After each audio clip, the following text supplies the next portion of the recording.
Jose Emelson, DTF operator dito sa TIT-1 Luna. Ginamit ito ng 6 na araw na may bilang na 100 meters na run this week.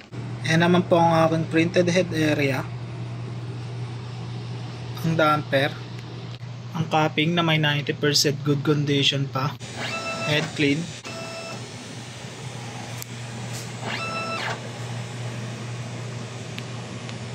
Linisin ang wiper after head clean. Nozzle check, yan po, buo naman po siya. Ang ink system na tama pa ang label. Ang waste tank na di-dispose ko mamaya, ABR, tsaka down dyan, nakadikit naman po sa pader. Dito naman po stock namin ng Anyos ink powder, tsaka DTF film. Ito naman po physical inventory reports, consumables withdrawal, daily output records, ICC management, smoke purifier.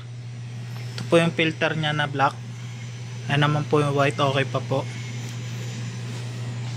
Diyan naman po sa basahan ay ipon yung moist. Proper use nito, dapat naka ng ayos yung hose sa oven. Ito naman po yung power button nya.